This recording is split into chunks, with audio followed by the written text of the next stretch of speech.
Broadcasting live from Houston, Texas, and around the world. TV host, best-selling author, and radio personality Brad Gilmore brings you a collection of conversations with stars from movies. Matthew McConaughey. Brad Gilmore. Mark Wahlberg. Hey, how are you? The one and only Sydney Sweeney joins us. Sydney, how are you? I'm good, thank you. How are you? Tom Hanks and Robin Wright in my favorite movie of the year. Guys, thanks so much for joining the show. Oh, thank you. Well, thank you. Jessica Alba and Lizzie Mathis. Ladies, thank you so much for joining me. Thank you. Kevin Costner joins us. Thank you so much. Thank you. Television. Jimmy Fallon joins us this morning. Jimmy, how you doing, my friend? Good morning. Thank you so much, Brad, for having me. I appreciate this, bud. One of my all-time favorites, Vince Vaughn, joins us right now. Vince, thanks, man. Oh, great to be with you, Brad, and great to be talking to Houston. Good morning to you. We got Owen Wilson. We got Judy Greer. Thanks for joining the show, guys. Thank you. Jay Leno joins us. Jay, how you doing? Hey, Brad, what's going on? We got Anna Sawai joining the show. Anna, thanks so much for joining us. Thank you, Brad.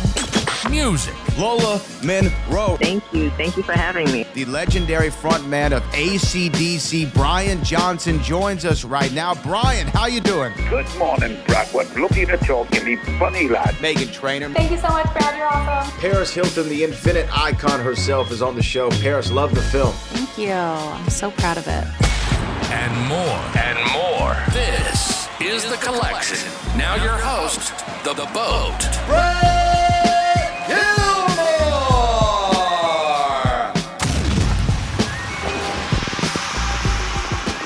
Well, joining me right now on the line is a man who you will get to see at the Houston Horror Film Fest August 7th through the 8th. It's going down at Houston Marriott West Chase over on Briar Park. You can get tickets at HoustonHorrorFilmFest.com. And joining me right now, you know him. He's done a couple horror movies in his life. He's done so much. He's written so many books. This guy, we could go on and on all morning about everything that he's been a part of, but I'm so thankful to have a little bit of his time. He is Mr. Henry Winkler. Good morning, sir. And good morning to you, Brad. How are you? I'm doing well. You know what? I'm so glad that you're coming to my city of Houston, Texas, which I know you visited frequently. I believe you told me one time, did you spend time with George Foreman down here? Is that the story that I remember? Do you know what I did? Because George and I, Bill Shatner and Terry Bradshaw, the Super Bowl champion, we traveled the world together in a show called Better Late Than Never. And we had the most incredible experience all through Asia, all through Europe, and that's how I met George. Wow. So talk to me a little bit about that experience, because, of course, George Foreman, one of the great Houstonians of all time, world champion boxer, the George Foreman Grill, everybody knows him. What was that experience, though, like now that you reflect back on it? You know what? It was one of the greatest things I was ever part of professionally, because it was, first of all, a job, but here we were taken by NBC all through Asia, all through Germany and Spain and Morocco, and we never knew what we were going to do. When we got there, the producers set up all these experiences. And George had a knack. He was great when he didn't want to participate in something. He was great at falling asleep. He would sit down, and I'm telling you, he was out like a light. And then one time, George and I had a cooking contest in South Korea. And they gave us a chili that I swear it wasn't a half an inch long. It was this little green, looked like a toy. And George said, I can do this. This is nothing. And he took the whole chili and put it in his mouth and swallowed it. And for the next half hour, held on to the fence on the wall. Famous last words. That's going to be nothing. And it taught him a trick. He may have put more of a beat on him than he had in his boxing career. I'm telling you, it looked like it. I could not concentrate on the cooking lesson because it was so funny. the great George Foreman, Houstonian. We're talking to Henry Winkler, who will be here in Houston this weekend for the Houston Horror Film Fest. Again, tickets at HoustonHorrorFilmFest.com. Obviously, when people think of Henry Winkler and they think of horror, they think of Scream. When you were Principal Himbry in Scream, I know this probably seems like a strange question, but did you have any inkling at all that film, when you did it back in 95, 96, I think it came out in 96, when you did that movie, that Scream would be such a part of the pop culture experience, especially in the horror world? I'll tell you, this was what happened.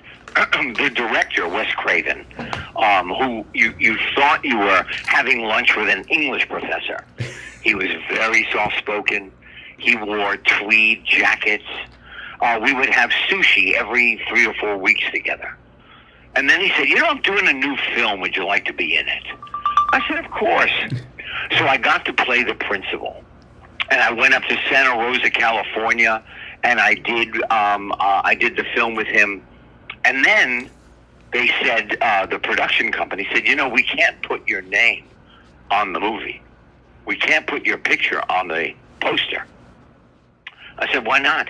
I said, well, you played the Fonz, and you're going to throw the balance of the horror off. I said, oh, well, okay. I had a good time making the film, so if that's the way it is, that's it. So now they test the film. They show it to audiences, and the audience get cards with little pencils, and they write down, this was too long, I didn't like this character, and they give it to the director. But when I came on the screen for these tests, I got applause. Now all of a sudden, the same company who said, oh, well, you can't be on the movie at all, we can't put your name on it. They said, would you do press for the movie? I said, you just said I can't be anywhere associated with the movie. Well, you got applause. And it went on, and I don't watch horror movies. I get too scared. I saw Jaws, which was the closest thing to a scary movie I ever saw, when I was in drama school. I was in the theater in Jaws. I was watching from row, let's say, M, and all of a sudden that gigantic fish came out of the water. I was in row B. Well, you know what though? But Jaws is a great movie to really talk about what makes horror so great. It's the suspense. The thing in Jaws was the build up. Are we going to see the shark? Then we finally see the shark. Oh my God, I can't believe we saw the shark. And your heart is just racing. But it's suspense. It's not just giving it to the audience at the very beginning. You know what I found out when we were making Scream up north in California? I found out that you have to shoot more little scenes, more little shots, in order to do exactly what you just said, to build the suspense, than you do in a regular movie. So, well, explain that to me a little bit more. So there's just more that goes into, I guess, getting the exact sequence of events just right. I guess Wes Craven has such a great knack for this kind of thing anyway as a filmmaker, but you're saying there's more work that goes into it than, say, a normal drama? Yes, that is right. There are more shots. So if you do 5 shots in a scene, you do one character, the other character, you do both characters together, you do it from far, you do it from close up. In a horror movie, there would be 10 to 15 shots so that you can build the tension, that you can cut and then cut and then cut, and you're building until you get the scream. So to me, again, do you feel the suspension on a set like Scream, or is it something that has to come together in the edit? That's a good question. That is a good question.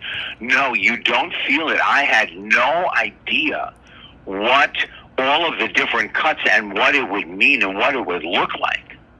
And then I was killed in the movie by Ghostface. And I had tubes coming out of my shirt and my pants that were going to spray blood. And he stabbed me. I got stabbed, and I yelled, and I fell to the floor. And the director came over and said, "Do you think it might be more excruciating?" I looked up from the floor covered in blood. I said, "You know what? I think so." I went and took a shower. I got cleaned up. I got into new clothes. They cut the new clothes. They put in the new tubes for the blood. And then I screamed my bloody head off the next time. That's what we ended up seeing in the film. Yes. Yeah. You know, well, and I think that as an actor, obviously it's your job to be make-believe. But sometimes, you know, say you're playing a cowboy or you're playing a firefighter or what have you, you can go shadow these people. You could go real method and learn the intricacies of that. There's not much you could do to figure out how to die on screen in the best way or how to be killed by a serial killer. I don't know how much you have to put into that to think about what are the mechanics of this going to be. I mean, I guess that's what y'all figured out on set. You know, that is another great question. You start off by imagining what it would be like to die, which is some people's greatest fear. Sure. And then you use your imagination and you expand it. And then you have to give it up to the universe. And once you've done your homework or you've done what you imagine, you just have to be in the moment and let go and not be embarrassed. You know, it is so easy to when you're working on something, especially in the beginning of your career, that you go, "Oh my God, I hope I'm good. Oh my God, I don't know if this is right. Oh my gosh, I wonder what's going to happen." You have to let all of that go and just be in the moment and let somebody else tell you if you've gotten close to where you're supposed to be. And in this case, the director, Wes Craven, he knew everything about horror. He was just this gentle man, and out of his brain came all, you know, Freddy Krueger. Oh, right. My gosh. You know, he's like I said, like you said, one of the greats in creating that suspense and playing in that mysticism and that make-believe, all those things that make a horror film so great. Again, Henry Winkler will be at the Houston Horror Film Fest August 7th through the 9th. He'll be taking photos Friday, Saturday, and Sunday, signing autographs. Tickets are available at Houston Horror Film Fest 2026.eventbrite.com. More information at HoustonHorrorFilmFest.com. I guess my final question for you, Henry, is when you think about horror, and this is going to be a full film festival all centered around this particular genre, what is it about horror you think that makes the fans so fanatical, I guess to actually use the word, about this genre? Do you know, I'm not sure myself because it is so scary for me. But my feeling is that the screams and the terror and the surprise and the suspense, it takes you away from the trials and tribulations of every day. That it literally is a vacation for your brain to go to a place that you have no control over because you don't know when that shark is going to come out of the water. You don't know when that person is going to walk through the wall and end you. And I'm not sure that I'm right, but I think that must be part of it. I think that you're absolutely right. And not only that, but also I just want to say that, you know, right now I do a show on the History Channel, which is not really horror. It's called Hazardous History. It's on Sunday nights. But it is amazing what people did, either to make money or because they thought that they were helping the world, and it turned out to be completely hazardous. I mean, it's shocking sometimes. Yeah, and people haven't seen the show. I mean, there's so many things that you do on that show that I love, including, I think that there was an episode about two trains. People used to watch train collisions. Like, that was a thing that people did back in the day, right? Unbelievable. Now, that's a horror. And I'll tell you, This man laid track. He would buy used locomotives. He would put them facing each other, put them at top speed. He thought, well, there's no entertainment. People will come. 20,000 people showed up to watch the collision of these speeding locomotives. The people in the front, some of them died from shrapnel. Some of them were maimed. Some of them would run toward the collision to get a souvenir. And it went on for years. Eventually, 40,000 people showed up over the years. Amazing. You know what? And also, let me just say, at the table in Houston, I will have some of my children's books and my jersey from the Waterboy, Coach Klein's jersey. Of course. And I just have the best time. I get to meet the people that watch me do what I do, and then they are the reason I have a job. Well, and I think you tapped into it with the story about the trains, or what makes horror so special for so many people in such a fanatical experience, is because, people just want to have that sense of entertainment, that sense of exhilaration, that sense of, laughing sometimes. There's some horror films that have some great comedic moments in it because the tension's so wound up.